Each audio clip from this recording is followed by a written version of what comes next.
आ रहा है। नमस्कार दोस्तों। मेरा नाम जयप्रकाश, अध्यक्ष युवा एकता मंच। आज एक छोटा सा और सख्त मैसेज हमारे विधायक अशोक लाहोटी जी को देना चाहता हूँ।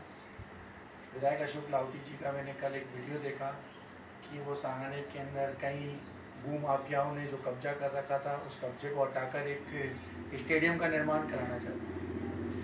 मैं एक बात विधायक अशोक लाहोटी जी से कहना चाहता हूँ, विधायक साहब, सांगानेर में जो आप भू माफियाओं का काम देख कर आए, वही काम आपके वार्ड 75 में आपके पूर्व पार्षद मुकेश लखियानी और वर्तमान पार्षद पति भारती लखियानी, जो वार्ड 75 में पार्षद है, कच्ची बस्ती चेयरमैन है, उनके वार्ड में वार्ड 75 में एक खेल पार्क है। खेल पार्क पूरे मानसरोवर के अंदर, कावेरी पथ पे आपने एक स्टेडियम देखा होगा, वैसा ही 4,500-5,000 गज का जगह मानसरोवर आवासीय योजना के अंदर खेल पार्क की मानसरोवर में विजय मतलब थड़ी मार्केट पर वार्ड 75 में है, जिसके ऊपर अतिक्रमण है। वार्ड 75 में खेल पार्क, वहाँ पर लोग शराब पीते हैं दिन दहाड़े। वहाँ पर आप कभी भी जाए, ताश पत्ती का खेल चलता है, पीछे की साइड पूरा अतिक्रमण है, गंदगी है, कचरा है, बहुत बुरी हालत वार्ड 75 में है।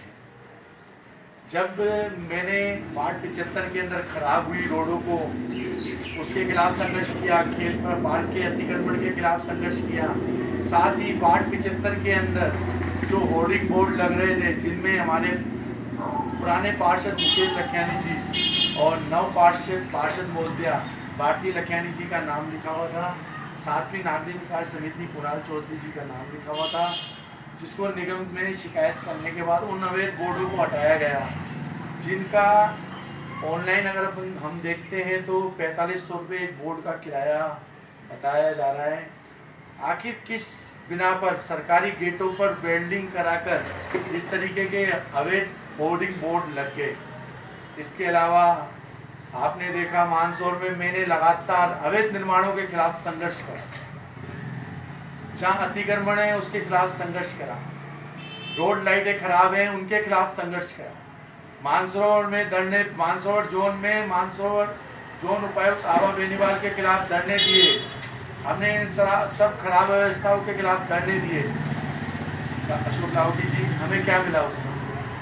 हमें क्या मिला? हमें मिला कुछ लोगों की फोन पर धमकियां, साथ ही मेरे पत्रकार दोस्त प्रशांत गौड़, जो इसमें मेरे साथ संघर्ष कर रहे थे, जन जागृति संघर्ष समिति और उनकी अध्यक्ष नीलम गौड़, उनके बेटे, उनके ऊपर रात को 11:30 बजे 4 ऑटो वाले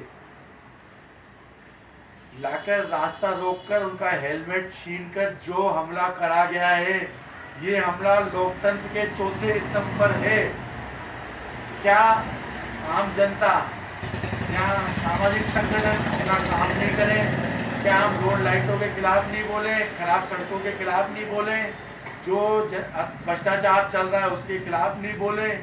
नए कामों के लिए, नए स्टेडियम के लिए तो आप बोल रहे हैं, लेकिन जो पुराना स्टेडियम है उसके खिलाफ आपकी नींद क्यों नहीं खुलती है? मैं जयप्रकाश आपके पास आया था और आपको बता के गया था, आपने बोला कोई काम होता आप मुझे बताओ, किसी भी तरीके की शिकायत ना करें। आपने इस तरीके के शब्द बोल के मुझे वहां से फटकार कर भगा दिया। फिर आपके पार्षद महोदय, पार्षद पति महोदय, उनके द्वारा लगातार मुझे प्रताड़ित किया जा रहा है, मेरी गाड़ी तोड़ दी गई है और इस तरीके के जो हमले चल रहे हैं, ये लोकतंत्र पे हमले हैं। क्या लोगों की आवाज इस तरीके से दबाई जाएगी? इस तरीके से हमले किए जाएंगे? आखिर हमारी गलती क्या है?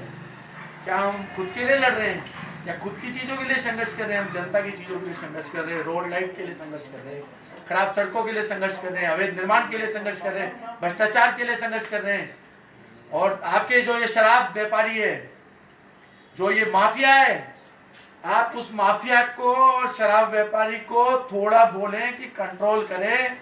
इस तरीके से हमले कराना, इस तरीके से धमकियां देना और इस तरीके से माहौल खराब करना सही बात नहीं है। वार्ड 84 के अंदर Sanganer zone ward 84 Mansarovar SFS colony, जिस कॉलोनी के अंदर एक से एक सांसद रहते हैं, डॉक्टर करोड़ीलाल मीणा जी वहाँ रहते हैं, बीना काग जी वहाँ रहते हैं, इसके अलावा बहुत सारे मंत्री वहाँ रहते हैं। उसी वार्ड 84 के अंदर बीवीजी कंपनी का एक डंपिंग यार्ड है, जबकि नियम क्या कहते हैं कि कचरा घर से उनमें डाला जाएगा, डंपर जहाँ पे जो कचरे की गाड़ी आती है वहाँ से डंपर में, डंपर के बाद कचरा जाएगा डंपिंग यार्ड में जो टाटा कंपनी को दे रखी है। टाटा कंपनी उसमें प्लास्टिक छाटेगी और कचरा जो बेचने वाला है उनको छाट कर सरकारी रेवेन्यू करेगी। लेकिन क्या हो रहा है, सरकार का नुकसान हो रहा है। अगर उसके खिलाफ आवाज उठा रहे हैं तो हम लोगों पर हमले हो रहे हैं, हम लोगों को धमकियां मिल रही है। आखिर हमारी गलती क्या है? हमने भाजपा के पार्षद चुने, हमने विधायक चुना, हमने सांसद चुना और ये बोर्ड है जो भाजपा का बोर्ड है। साथ ही मैं शांति धारीवाल जी से अपील करूंगा, कांग्रेस की सरकार है और उस सरकार में हम लगातार चिल्लाए जा रहे हैं, संघर्ष करे जा रहे हैं, लेकिन इस मानसरोवर जोन उपायुक्त का न कोई ट्रांसफर हुआ और हमारी आवाज दबाने के लिए जिस तरीके के प्रयत्न हो रहे हैं आप देख सकते हैं। और पिछले दिनों मैंने कई वीडियोस और कई रिकॉर्डिंगें वायरल करी थी कि पार्षद पति और शराब कारोबारी और माफिया मेरे पैर पकड़ के माफी मांग के गया, जो उसने खुद के चमचों के द्वारा मुझे गालियां दिलवाई उसके लिए माफी मांग के गया और बोला उनसे माफी मंगवा दूंगा। और साथ ही मेरी गाड़ी जो तोड़ी उसके लिए उन्होंने बोला कि मैं सही करवा दूंगा। मुझे नहीं सही करवानी कोई गाड़ी, ना मुझे कोई माफी चाहिए, मुझे इंसाफ चाहिए। और इंसाफ जब तक नहीं मिलेगा मैं संघर्ष करता रहूंगा, चाहे मेरी जान चली जाए, मुझे कोई फर्क नहीं पड़ता। हम तो सर पे कफन बांध के बैठे हैं, इंकलाब हम लाकर रहेंगे। और जो आज आवाज मैंने उठाई है, आज आवाज आप मेरी दबा सकते हो, आज आप मुझे मार भी लोगे तो मेरी आवाज दब जाएगी, लेकिन आप सोच रहे हो जो आक्रोश मेरे दिल में है वो आक्रोश विधानसभा के हर बंदे के दिल में आ जाएगा। कहाँ दबाओगे, कहाँ तक रोक पाओगे? ये संघर्ष जो है जनता का संघर्ष है, जनता को किसी हालत में आप नहीं रोक सकते। मैं चेतावनी देता हूँ पार्षद पति और अवैध शराब कारोबारी माफिया को इस तरीके की छोटी हरकतें बंद कर दे। जय हिंद साथियों, बस मेरा यही कहना था। मैं आप माफी चाहता हूँ अगर मेरे से कुछ कटु शब्द या मेरी मन की भावनाएं ऐसी निकल गई हो, उसके लिए मैं माफी चाहता हूँ। जय हिंद दोस्तों। मेरे साथ में हैं अभी नीलम गौड़ जी, नमस्ते। नमस्ते दीदी, जन जागृति समिति की अध्यक्ष हैं। दीदी कैसे हो आप और किस तरीके से आप संघर्ष कर रहे हो, ये लगातार धरने दे रहे हो, और कल रात को क्या घटना हुई है? मैं लगातार 25 साल से संघर्ष कर रही हूँ मानसरोवर के लिए। और मानसरोवर में जो अपने विवेक आलिया जी थे उस समय से संघर्ष कर रही हूँ। विवेक आलिया जी एक अच्छे लीडर थे, वो बीजेपी के थे लेकिन अच्छे थे, उन्होंने यहाँ की सड़कें वगैरह बनवाई। लेकिन अब जो पार्षद बन रहे हैं वो सारे पार्षद मतलब जनता के हित में काम नहीं करके, जनता उनसे अपने काम के लिए कहती है, कर्म नेता लोग कहते हैं तो उनको पर रात को कोई जो हमला हुआ है उसके बारे में जानना। हाँ, रात को मेरा बेटा है क्राइम मतलब दैनिक अखबार काम करता है मॉर्निंग न्यूज में, तो वो मतलब संघर्ष करना नगर के खिलाफ, लाइट के लिए, पानी बिजली के लिए, सड़कों के लिए, अतिक्रमण के लिए, तो उसको डराने के लिए उसके एक दिन 2 दिन पहले भी उस पर हमला हुआ। उसको वोटर रिक्शा उसके आगे पीछे घूमता रहा।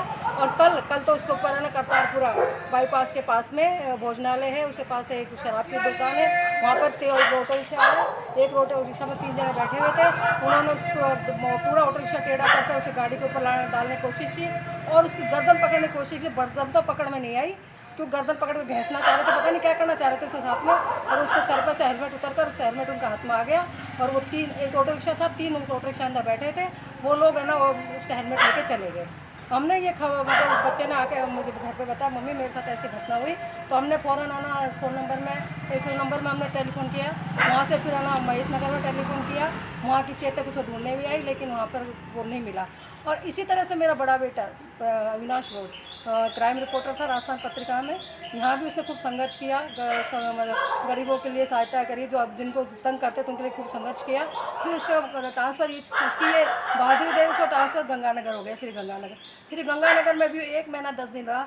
वहाँ उसने गरीबों के लिए, गरीबों के पैसे 2-2 लाख रुपए दिलवाए। गरीब लड़के यतीम के साथ में बलात्कार वगैरह होता था, उनके लिए उसने कड़ी दर कड़ी निकाला। 11 लोग बंद हो गए, 11 लोगों को उसने हिरासत में करवा दिया था। गरीब कन्या बच्चियों को बचाने के लिए, उनको रेप ना हो, उनके साथ गलत हरकतें ना हो, तो उसको भी 50-50 लाख का ऑफर दिया गया। अगर आप रविनाश 50 रुपये 1000 रुपये ले लो, 50 लाख रुपये ले लो, लेकिन आना तुम ये लिखना बंद कर दो। उसने लिखना बंद नहीं करा, तो उसको मतलब जब उसका सम्मान हुआ स्कूल में, कॉलेजों में तो सम्मान हुआ। उसके दूसरे दिन 11 बजे उसका सम्मान हुआ, दूसरे दिन तो 11 बजने में नहीं दिए, और उसको पता नहीं क्या थाने में बुलाया गया, थाने में उसे क्या खिलाया, और उसको थाने में पपीता वगैरह कुछ खिलाया। उसको खिलाते उसकी तबीयत बिगड़ गई, हॉस्पिटल गया। हॉस्पिटल जाने के बाद में उसको डॉक्टर से क्या मिली भगत क्या, डॉक्टर ने इंजेक्शन लगाया। अच्छा बात कर रहा था मोबाइल से बात करते करते जैसे इंजेक्शन लगा, इंजेक्शन लगते ही हाथों में मतलब उसके मकान मालिक पहुंच गया था, तो उसके मकान मालिक ने ना उसका हाथ में ले रखा था, उसके हाथ में जैसे इंजेक्शन की दवाई अंदर गई वैसे उसकी डेथ हो गई।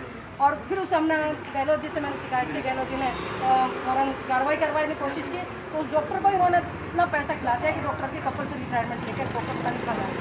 तो मतलब मेरा पहला बेटा इस मतलब डरा नहीं, इसमें शहीद हो गया। और मैं भी नहीं डरूंगी, मैं भी जनता का कार्य करती हूँ। मैं बीटी रोड के घटना के बीटी रोड को जब उजाड़ा गया था, मैं बुलडोजर के अंदर खड़ी हो गई थी। मुझे डॉक्टर चौधरी जी थे उस समय जेडीए के, तो मैंने उनसे ये कहा था कि मैं इनके लिए लड़ूंगी। जेडीए में खड़ी हो गई थी मोटी, तो हम